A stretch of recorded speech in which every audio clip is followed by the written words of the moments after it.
Bonjour, je suis Carole, chef de projet apprentissage. Aujourd'hui, je vais vous apprendre à dessiner des fleurs champêtres au crayon graphite sur du bois. Vous allez découvrir comment dessiner des fleurs, comment utiliser les différentes graduations des crayons graphite et comment faire des dégradés avec une estompe. Pourquoi le choix de ce thème? La nature, les champs, les fleurs sont des thèmes très inspirants et tendances.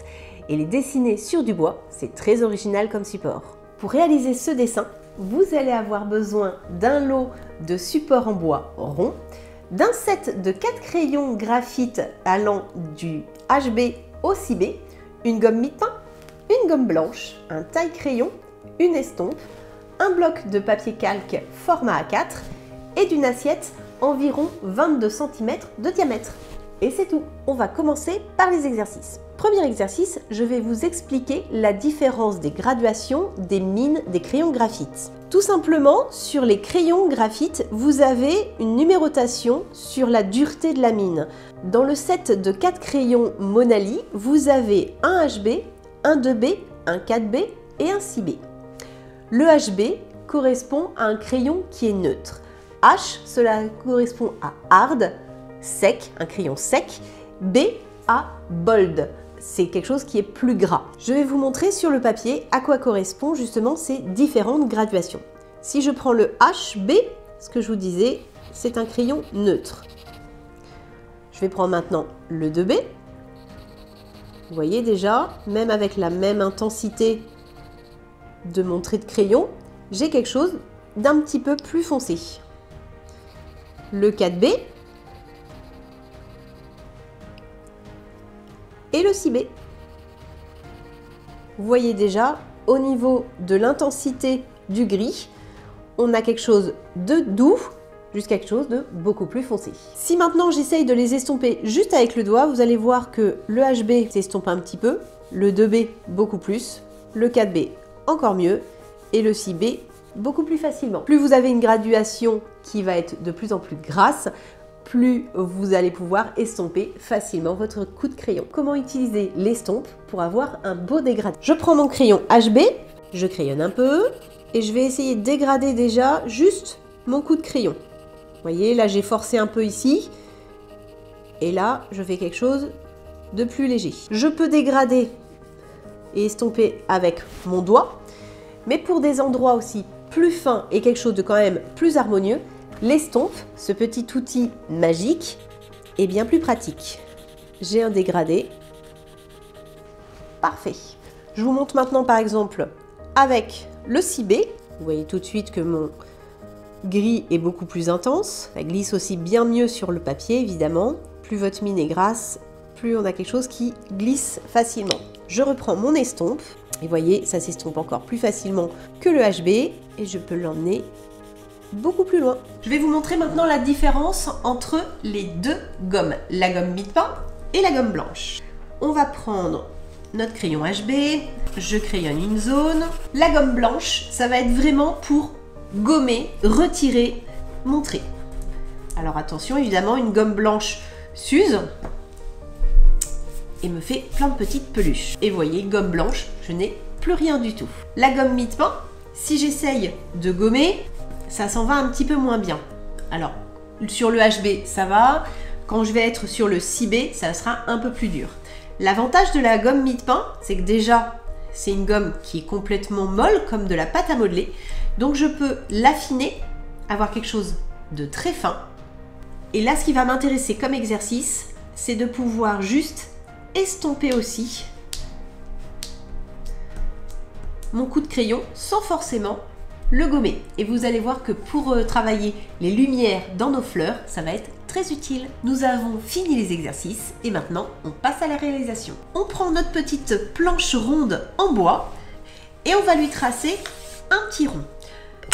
Je prends pour ça mon assiette de 22 cm de diamètre. Je préfère utiliser une assiette plutôt qu'un compas pour pas trouer mon bois et pour pas que j'ai après un petit trou qui va peut-être me gêner dans mon dessin.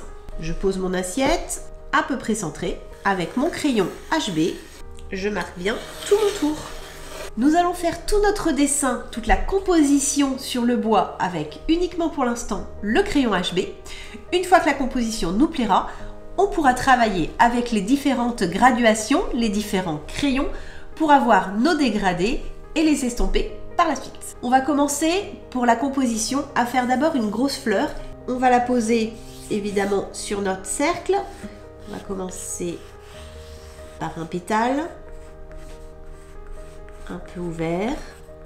Comme on va faire une sorte de pavot, on va un petit peu, vous voyez, déchirer, on va dire, le haut du pétale. Le trait, évidemment, on le gommera après, hein, vous inquiétez pas. J'utilise ma gomme blanche pour enlever déjà mon petit trait, mes traits disgracieux aussi. Et voilà pour ma première fleur. On va travailler une deuxième fleur, peut-être une un petit peu plus fermée. On va faire toujours le haut un petit peu comme si c'était déchiré. Et on va faire un quatrième pétale qui ressort. Maintenant, je vais faire des feuilles et des bourgeons. On va faire un petit bourgeon. Un petit bourgeon, on peut faire des bourgeons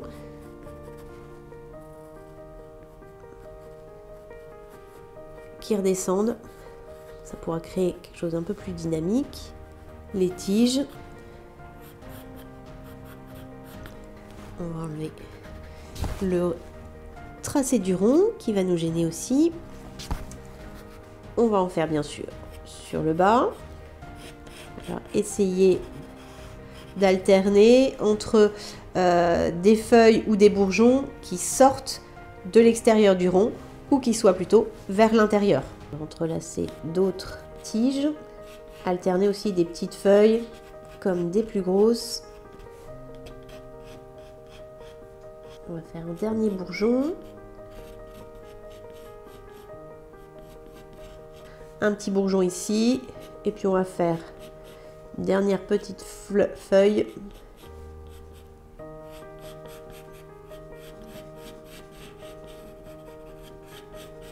On va repasser sur tous nos contours de dessin avec le crayon HB, uniquement pour bien forcer tous les traits de crayon que nous gardons.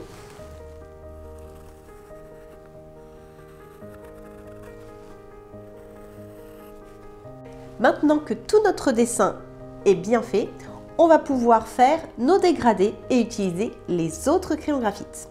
On va commencer par prendre le 4B et travailler tout de suite les ombres. Donc là, ce pétale se trouve devant celui-ci. Donc je vais avoir ici une ombre, ce qu'on appelle une ombre portée. L'ombre de ce pétale sur celui-ci. C'est ce qui va bien nous faire comprendre le volume de la fleur. Je vais avoir celui-ci aussi qui va être assez dans l'ombre puisque ce pétale-là est un peu fermé. Et évidemment, ça va être plus foncé vers le bas. Je vais ensuite avoir une ombre aussi sous ce pétale qui est replié. Ça me permet de retravailler un petit peu plus mon contour, de bien faire mon côté déchiré. Alors évidemment, de travailler sur du bois. Le bois, je ne l'ai pas travaillé, j'ai mis aucune sous-couche. Le crayon graphite tient très bien sur du bois naturel. Il faut juste faire attention suivant les veines du bois. On joue un petit peu avec, il y a des endroits où je vais avoir un peu plus de mal à remplir. Je vais en mettre un petit peu à l'intérieur de ma fleur, mais vous voyez, j'appuie un peu moins. Je vais avoir quelque chose de plus léger. Autour de ce pétale-là aussi. Puis là, je vais juste forcer un peu pour voir la différence entre les deux pétales. On va reforcer maintenant avec notre 6B pour revenir un petit peu plus forcer ici, voir la différence des pétales. On va forcer un petit peu plus ici, ici peut-être un peu, surtout à la naissance. J'en profite toujours pour retravailler juste mon petit contour déchiré. Je reprends mon estompe. Peut-être forcer un tout petit peu ici aussi pour voir la différence entre ces deux pétales. Et maintenant, je vais prendre ma gomme mie de pain pour avoir un petit peu plus de lumière à certains endroits. Si je suis allée un peu trop loin avec mon estompe. Et avec ma gomme mie-de-pain, je tapote tout simplement. Peut-être là pour atténuer un peu mon contour. Et je peux même travailler, une fois que je la pince un peu, mes petits effets de froissé aussi avec ma gomme. Je vais prendre maintenant mon 2B et je vais faire quelques petites ombres pour accentuer mon petit effet plissé.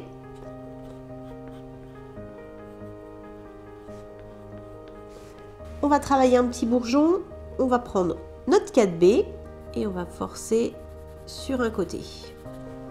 Je prends tout de suite mon estompe pour estomper et tenter ensuite tout le bourgeon. On estompe bien pour avoir un beau dégradé. J'utilise ma petite gomme mie-de-pain pour avoir un peu plus de lumière. Je reprends mon 2B pour retravailler mes contours.